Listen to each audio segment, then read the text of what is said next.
Sumusundo na kayo. Ha? Sumusundo. Ano? Sumusundo. Ano oras ba? 5:25. 5:25? Ayos ko na. Sabi yung tawag, hindi pa ako tapos. Ako na. Walang kasama si ano eh. Wala si Bajero eh. Sige sir. Upo ka. Pag-ibig. Sir, kailangan yung tiisin yung kasi talagang nasa ano na kayo. Hindi na rin kayo makalakad kanina. Kailangan tiisin yung isang para makaupo kayo tapos gaganunin natin. Pwede mo baba yung paa? Oo, baba niyo yung pa. Roy, angat mo siya. Okay. Sabay yan. Yan. Aray. Yan. Sige, please. Yan. Ano bang paanong buhat ba ginawa mo? Deadlift? Deadlift. Ganito kasi yan. Ang deadlift kasi, kailangan talaga malakas din to. Ngayon, sobrang, siyempre, mabigat yung niya. Tutok yan ngayon. Putok to. Kaya yung kilos ni sir, konting ganon, kumalat to, umiipit dito. Kaya nga sabi ko sa inyo, kahit hindi ko galawin yan, bukas pa yan, or kahit ma-adjust ko yan, bukas yan, maaring magkaroon ng compression kasi pag tulog nyo, hindi nyo mamamalayan, nakapihit kayo ng ganun, gumalaw kayo ng ganun, sasakit yan. Kailangan talaga isang posisyon ka lang dyan. Katulad yan, maginhawa ka sa ganyan, okay ka sa ganyan, matutulog ka muna pansamantala ng nakasandal ng ganun, iislang ka muna ng ganun, kasagsagan pumutok yung hindi natin makakapa pa yan sa Pero pagdating ng mga isang linggo or 5 days, yan, makakapa na natin yan. Meron yan pumunta rito, hindi nga makahingi. Sobrang sakit, yung linya. Ganun na. Talagang pag kumilos, parang grabe. Ang gagawin mo dyan muna, pansamantala,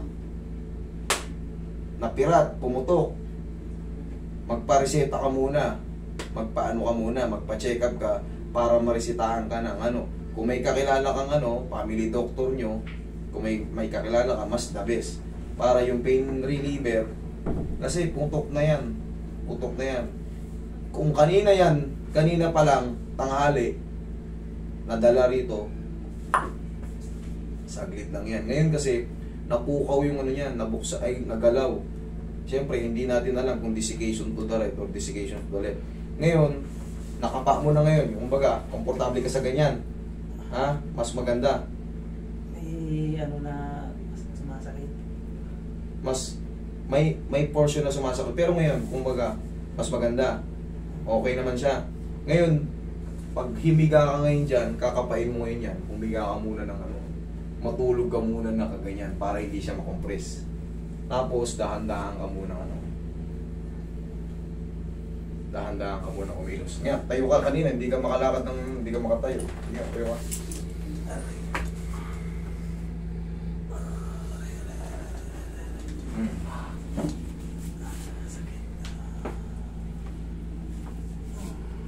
Kaya.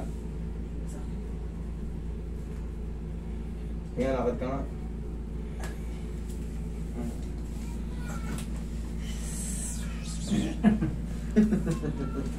Hindi, ganun talaga yan. Naputukan talaga. Ganyan talaga yan. Sira to ngayon yan. Putok to. Kaya, deadlift pang mo. Roy, tingin pa tanggal yung pagkahipit. Pero yan, kahit talaga, kalat yung yan. Deadlift yung ginawa niya, sigurado yun.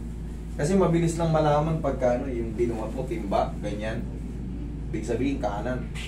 Pag deadlift yan, kalat yan. Malamang, hindi mo na kayang iangat, pinilit mo pa eh. Hindi, parang may lumagotok, pinitawag ko na. Marinig mo, lumagotok. Pop yun. Ito lang naman ang pumuputok dyan. Malambot kasi ito, parang jelly-ish yan. Yan mga yan. Hindi lang natin alam ngayon kung saan yan. L5S1, L4, L5, L3, L4. Hindi lang natin alam ngayon. Pero syempre, gagaling din naman yan. Huwag ka na wala kang dapat ikatakot dyan. Ang the best na gawin mo dyan, kasi nga pumutok, Akakapain mo lang yan muna pansamantala kung saan ka maaluan. Tapos syempre, under medication ka pa, magtitake ka pa niya ng mga ano. Kasi useless na ngayon yung ano, yung mga adjust. Useless na muna yung adjust. Kaya in-adjust natin, kita mo naman kahit anong kilo sa kanya, Ganun pa rin. umaaray-aray siya. Bali wala. Kumbaga, ang pinaka-the best dyan, massage muna. Sa loob ng 1 linggo, balik ka rito. Tapos, ayun nga, mag-take ka muna ng mga ano yan, para mas mabilis kang maghilom. Nasira na yung ano yan, wala na tayong magagawa dyan. Kailangan talaga paghilumin muna. Okay, pero kung may ano ka nga, may gabayan mo lang muna siya, tol, ha? Eh wala, masakit talaga. Nabantilaw na, kanina po palang tangal. Ganun talaga, namamakay na yan. Roy, alin mo yung balakang niya? Kabila. Kabila. Okay.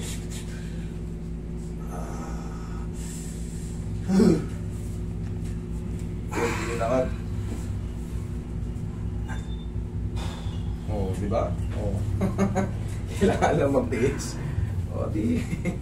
Robot na. Wala, nandiyan na yan. Eh, at least nakatayo siya.